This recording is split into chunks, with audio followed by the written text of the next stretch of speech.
It's 1995 and we're at the National Association of Music Merchants Conference in Anaheim, California.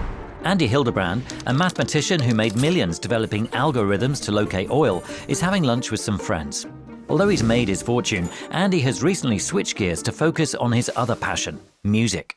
As they eat, Andy poses a seemingly innocuous question. What needs to be invented? One of his friend's wives offers, "Why don't you make a box that will let me sing in tune?" They laugh and continue eating their lunch.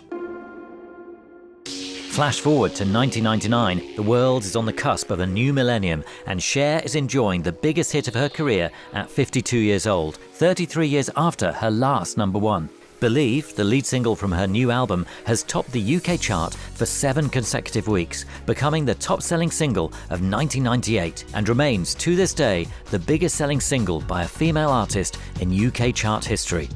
But perhaps most importantly, it ushers in the turn of the century with a groundbreaking new vocal effect that will alter the sound of everything that comes after. Do you believe in life after love? But how did we get here? What was the first pitch vocal? I am the spirit of the St. Louis blues. I am so blue. All the day long I am blue. This is the first instance of a pitch vocal we could find. The clip is from 1944, and that little guy is Stringy, the talking steel guitar invented by this man, Alvino Ray, an American electric guitar pioneer. He was one of the first people to amplify a banjo, which led Gibson Guitars to work with him on developing the first ever electric guitar, the ES-150.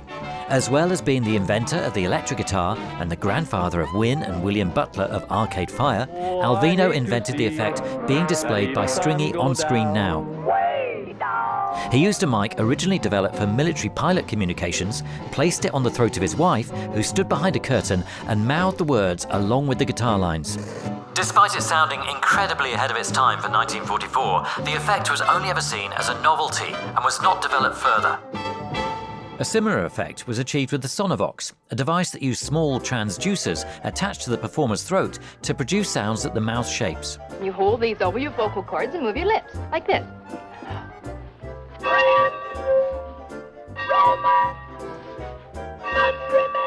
Similar to Alvino Ray's talking guitar, the effect never really moved past a novelty and was used primarily for radio jingles, novelty records, and modulating voices in films. I think I can, I think I can, I thought I could, I thought. But it would take until 1964 for this rudimentary vocal effect to be used on a proper hit single.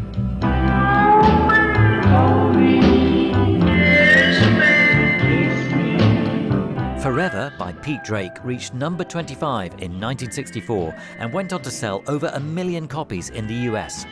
Pete Drake was a pedal steel session player who used what would become known as a talkbox to create his sound.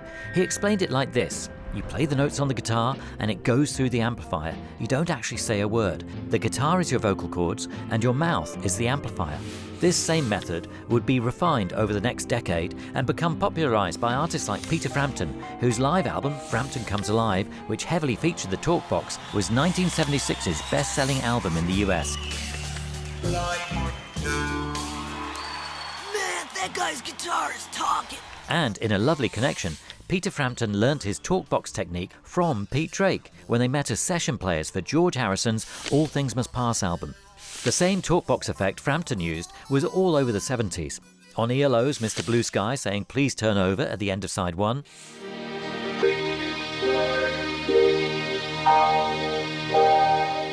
On Aerosmith's Sweet Emotion.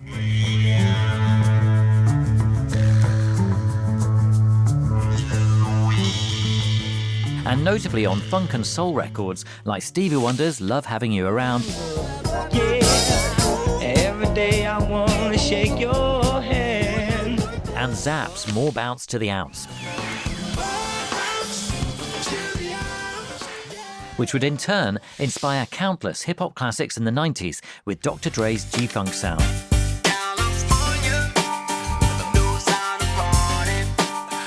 At the same time, another similar but crucially different vocal effect became popular, the vocoder.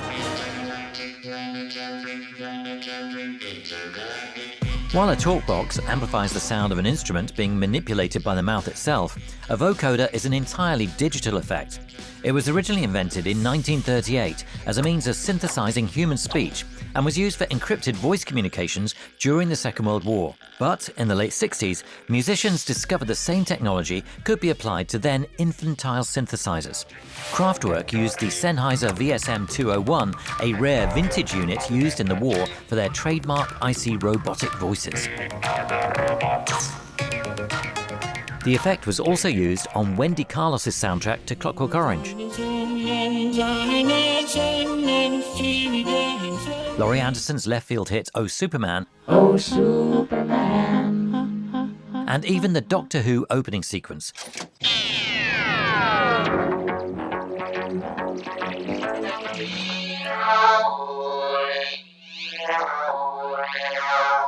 And that just about brings us up to 1999 and potentially the biggest musical innovation of the past 30 years. I was kind of playing around with the AutoTune, as it's called. With this, you can shift the vocal, go to the nearest note, and all it does is if you bend a note, all this does is it goes along, it doesn't bend the note up until it reaches a certain point, and then it just flicks to the nearest note. And that's where you get this crazy sound. Feel something inside me say, I really don't think you're strong enough now. AutoTune's inventor, geophysicist turned music tech impresario Andy Hildebrand conceived the software by drawing on the mathematical expertise he had developed creating complex algorithms for oil companies to detect and extract vast fuel reserves deep underground. Having already made his fortune, he decided to change tack and start developing software around his initial passion, music. He said of its inception, "I was at a trade show and we were talking about what products would be interesting to do next. A friend's wife said, 'Well, Andy, why don't you make me a box that would have me sing in tune?' I looked around at the table and everyone just stared at their lunch plates. They didn't say a word. So I thought, boy, that's a lousy idea." At the same trade show a year later, I had producers ripping it out of my hands. Released in 1997, AutoTune was an instant success. The Aphex Twin track Funny Little Man from the 1997 EP Come to Daddy was one of the earliest songs to use AutoTune. But of course, it was Cher's mega hit Believe that really introduced it to the world. What became known as the Cher effect was quickly ubiquitous. Rihanna, Kesha, Britney, Black Eyed Peas, Maroon 5 all had hits utilizing heavy AutoTune. By the late noughties, the AutoTune sound was inescapable. We still hear the influence of T-Pain's AutoTune-drenched 2005 debut rapper-turned-singer in rap music today. His robot crooner sound permeated hip-hop, from giving an ironically detached feel to Kanye's emotional turmoil on 808s and Heartbreak, evoking a lean-induced psychedelia with SoundCloud trap artists like Lil Uzi Vert and Playboi Carti, and even just lending a radio-ready perfection for Drake and Post Malone. Even indie darlings like Radiohead, Bon Iver and Julian Casablancas' The Voids have also used AutoTune to stretch the limits of what a vocal sound can be. All these artists helped normalize a brash, unique sound into something incredibly common and mainstream. And of course, with oversaturation comes criticism. You're probably aware that AutoTune isn't exactly beloved in the music world. There was a minor scandal in 2010 when the reality TV show The X Factor admitted to using AutoTune to improve the voices of contestants. Christina Aguilera appeared in public in 2009 wearing a t-shirt that read, "AutoTune is for pussies." Rock band Death Cab for Cutie turned up to the Grammys in 2010 wearing blue ribbons to raise awareness against the over-reliance on AutoTune. Frontman Ben Gibbard said, "Over the last 10 years, we've seen a lot of good musicians being affected by this newfound digital manipulation of the human voice, and we feel enough is enough." AutoTune became a catch-all term for a perceived shift in music away from talent, where being a professional singer no longer guaranteed an ability to carry a tune. AutoTune and Melodyne has also helped shape the sound of the modern vocal. The compressed, toppy, saturated sound of many pop hits now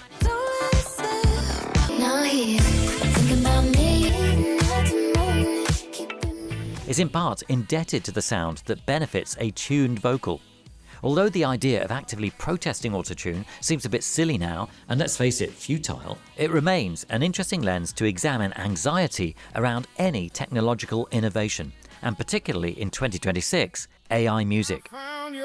If a computer can come up with and make a perfect version of a song in the style of someone else in the same way that an AutoTune plugin can perfect even the pitchiest of singers, it muddies the water between authentic talent and studio trickery. When does a tool become subterfuge? Could it not be argued that 50 years ago, John Lennon double-tracking and slowing his vocal on I'm Only Sleeping, or Elvis putting slapback echo on Heartbreak Hotel, are using similar trickery to achieve the sweetest and most pop-tastic sound? Is that deceit or artistic expression? Would we apply the same criticism to Pete Drake's talking guitar? What makes him and T-Pain so different? Perhaps the recent resurgence for stylistically auto-tuned vocals with artists like 100 gecs, FKA Twigs and OK Lou speaks to something within our modern culture. A world where we live much of our lives through a screen of some kind, turn to chatbots for information and consume increasingly AI-generated content, is it any wonder that we identify more and more with an artificial sound? The runaway success of Charlie XCX's Brat shows how an aggressive auto-tune sound is evergreen.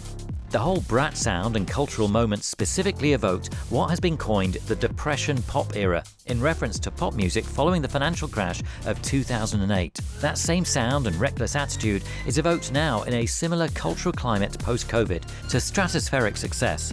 A glitchy, abrasive and clearly fake vocal sound connected with millions. It's a sound that is 30 years old, yet still feels fresh and forward-thinking. It's no longer seen as a novelty like Stringy and Alvina Ray, or a cool but ultimately gimmicky trick like Peter Frampton's talkbox. It is a new language of artistic expression that blurs the ever-thinning line between man and machine, authenticity and image, reality and artificiality. Or does it just remind us of the last era before smartphones, algorithms and social media? So we've seen how pitch vocals have rewired the human voice into something new. Is that a good or a bad thing? Or more likely, somewhere in between? Perhaps we will see AutoTune as the last hurrah for the human voice before everything became completely automated. A quaint, funny little reminder of the way things once were. A cyborg singing in a purely artificial world. Hi, I thought I'd pop up at the end. This is a new idea that we've been working on, so thanks very much for having a look at it. We'd love to know your thoughts. Please do get in touch via the comments and let us know what you think. We've got loads of ideas for other kinds of deep dives, and I'm sure you have as well. If you have any topics that you think would be worth exploring, do let us know. It would be great to hear from you. Thanks again for watching, and I'll speak to you soon.